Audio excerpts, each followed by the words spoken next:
मैं मोहनलाल एम की संस्कृत कक्षा में आप सबका स्वागत करता हूं। आज का हमारा विषय है संज्ञा प्रकरण। संस्कृत साहित्य में विद्वानों व्याकरणाचार्यों के द्वारा कहा जाता है, यद्यपि बहु न अधिशे तथापि पठपुत्र व्याकरणम। अर्थात हे पुत्र, यद्यपि अगर अत्यधिक अध्ययन करने की इच्छा नहीं है, फिर भी तुम्हें व्याकरण का अध्ययन तो करना ही चाहिए। अतः संस्कृत साहित्य के विद्वज्जनों ने संस्कृत व्याकरण का बृहद कोश तैयार किया है, जिनमें सर्वाधिक प्रसिद्ध व्याकरण साहित्य जो है, व्याकरण ग्रंथ है, वह अष्टाध्यायी माना जाता है। अष्टाध्यायी की रचना महर्षि पाणिनि के द्वारा की गई है और बाद के अनेक व्याकरणाचार्यों ने इस अष्टाध्यायी को अपने अपने अनुसार इसे विस्तृत किया है और इसे सही प्रकृष्ट रूप से अच्छी तरह से अध्ययन करने योग्य सुगम्य बनाने का प्रयास किया है।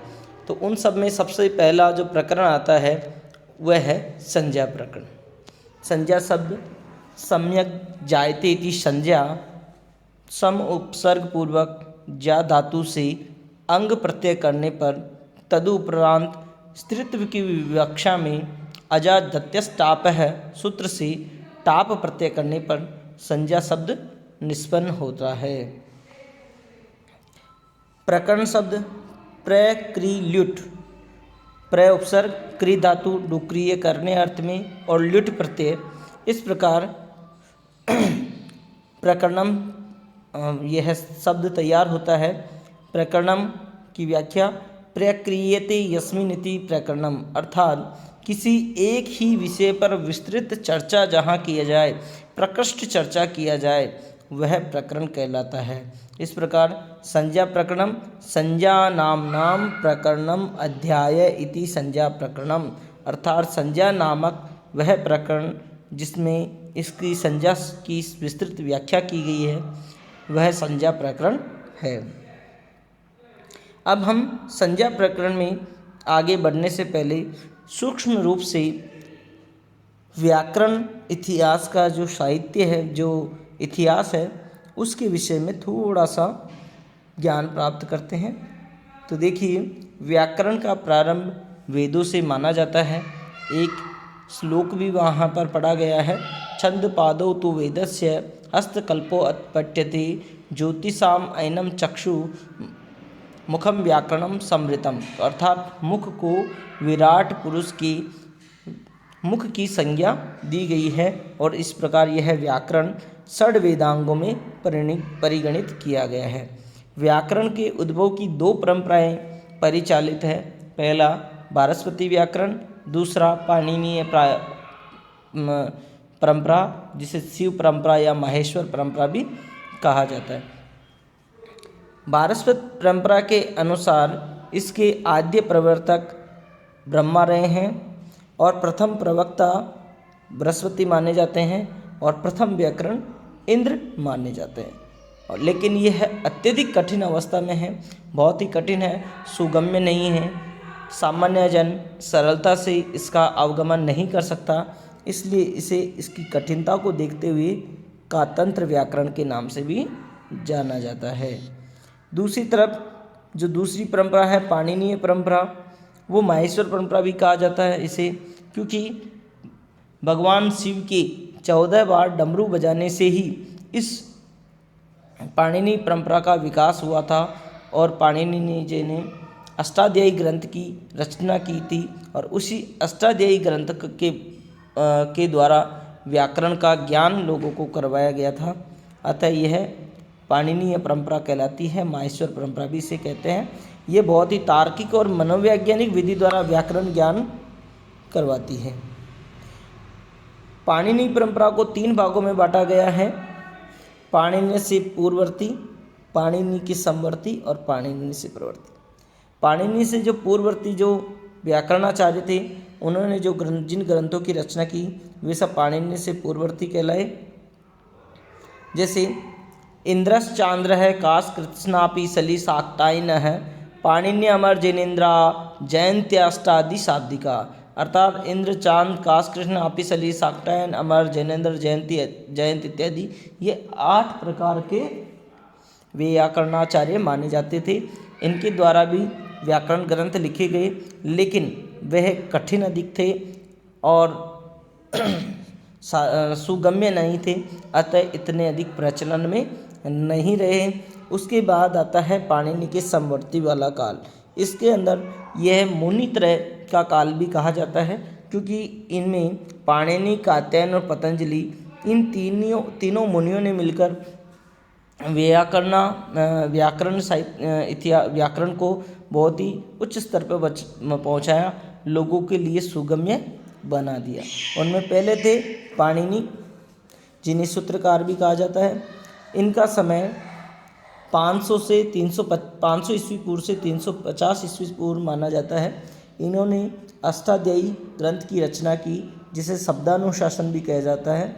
अष्टाध्यायी ग्रंथ में 8 अध्याय हैं और प्रत्येक अध्याय के अंदर 4 पाद है, 4 खंड है, इसलिए इसके अंदर कुल पाद हो गए 32 पाद।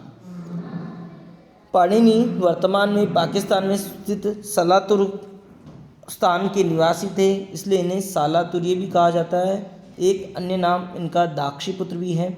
इनका अध्ययन नालंदा विश्वविद्यालय में हुआ था और ये उस समय का सबसे विश्व प्रसिद्ध यह विश्वविद्यालय था। न केवल भारत से अपितु अन्य देशों से भी विद्यार्थी यहाँ अध्ययन के लिए आते थे। दूसरा, इनके गुरु का नाम था उपवर्ष, जिनसे इन्होंने व्याकरण ज्ञान प्राप्त किया था।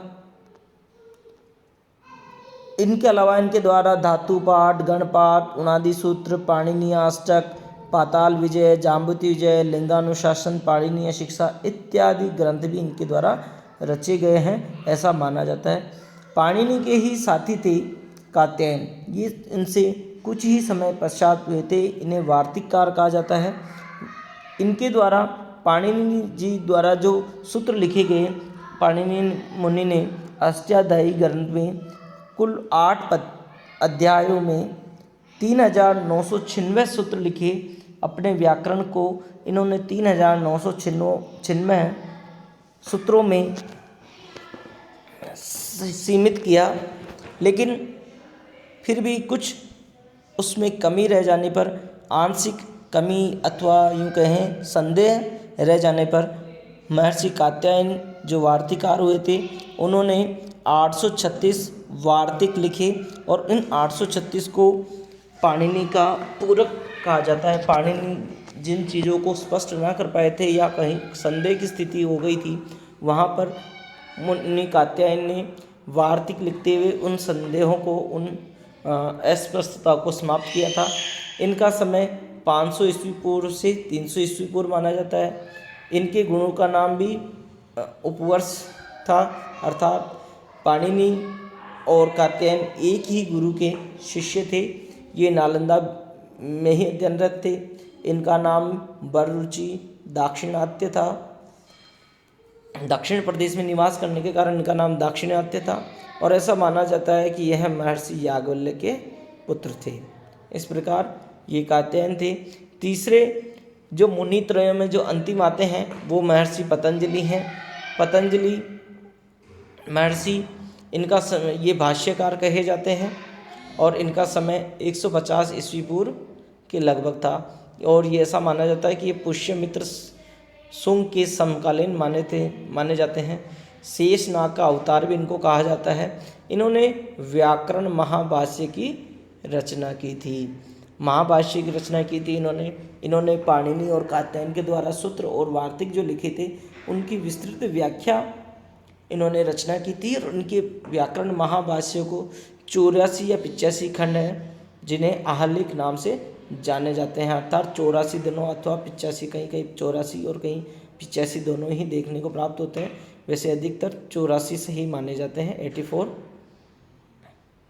तो इस प्रकार इन्होंने 84 दिनों में अध्ययन संपूर्ण भाष्य का अध्ययन 84 दिनों में करने योग्य बनाया और इन्होंने अपने अध्यायों का नाम लिखा आहलिक। इनका अन्य नाम अहिपति, फणिव्रत, गौड़ नदीय, पाटलिपुत्र के ये निवासी थे। इनके अलावा इन्होंने पातंजल योग सूत्र, चरक संहिता इत्यादि ग्रंथ भी इनके द्वारा लिखे गए हैं, ऐसा माना जाता है। और यह कहा जाता है उत्तरोत्तर मुनिनाम प्रामाण्यम, अर्थात बाद वाले मुनि श्रेष्ठ माने जाएंगे, अर्थात पाणिनि से श्रेष्ठ प्रामाणिक कात्यायन माने जाएंगे तथा कात्यायन से प्रामाणिक पतंजलि माना जाएगा। क्योंकि पाणिनि में जो कुछ अस्पष्टताएं थी, वार्तिककार कात्यायन ने उन्हें दूर किया, और वार्तिककार कात्यायन के द्वारा भी जो बातें छूट गई थी या लोगों में जो संदेह उत्पन्न करने वाली थी, उन सबको दूर करने में महाभाष्यकार पतंजलि का बहुत ही महती सहयोग रहा। अतः विद्वज्जनों में यह उक्ति प्रचलित है, उत्तरोत्तर मुनिनाम प्रामाण्यम। अब देखते हैं पाणिनि के उत्तरवर्ती जो व्याकरणाचार्य थे। उनमें प्रमुख थे भर्तृहरि, ये 7वीं शताब्दी के लगभग हुए थे। उन्होंने वाक्यम पदिमम और महाभाष्य दीपिका ग्रंथ की रचना की। तदुपरांत भट्टोजी दीक्षित हुए 16वीं शताब्दी में। इन्होंने शब्द कौस्तुभ और सिद्धांत कौमुदी, प्रौढ़ मनोरमा, धातु पाठ निर्णय इत्यादि ग्रंथों की रचना की। इनमें सिद्धांत कौमुदी सर्वप्रसिद्ध ग्रंथ इनका माना जाता है। और इन्होंने सिद्धांत कौमुदी के अंतर्गत महर्षि पाणिनि के द्वारा जो सूत्र लिखे गए थे वो क्रमशः नहीं थे, प्रकरणवश न थे। जैसे जैसे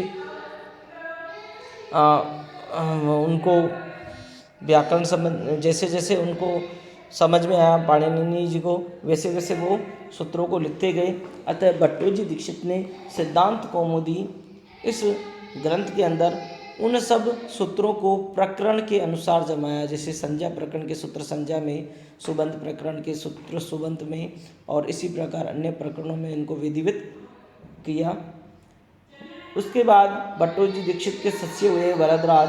उन्होंने 7वीं शताब्दी में लघु सिद्धांत कौमुदी और मध्य सिद्धांत कौमुदी ग्रंथ की रचना की।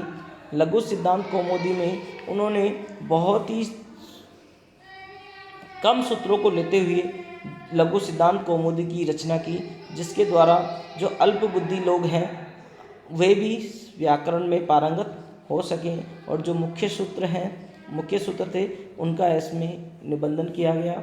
और शेष जो अन्य सूत्र थे उन सब का मध्य सिद्धांत कौमुदी में इन्होंने निबंधन किया। और तत्पश्चात नागेश भट्ट नामक व्याकरणाचार्य हुए। उन्होंने परिभाषेन्दु शेखर, महाभाष्य प्रदीपोद्योत, लघु शब्देन्दु शेखर, बृहत शब्देन्दु शेखर, स्फोटवाद इत्यादि ग्रंथों की रचना की।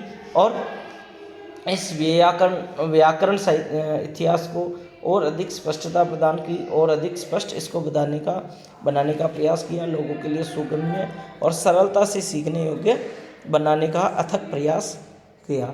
इस प्रकार यह था व्याकरण इतिहास का सूक्ष्म परिचय। अगली कक्षा में हम संज्ञा प्रकरण में माहेश्वर सूत्र तथा जो मुख्य संज्ञाएं हैं उनके विषय में जानने का प्रयास करेंगे। तब तक के लिए धन्यवाद।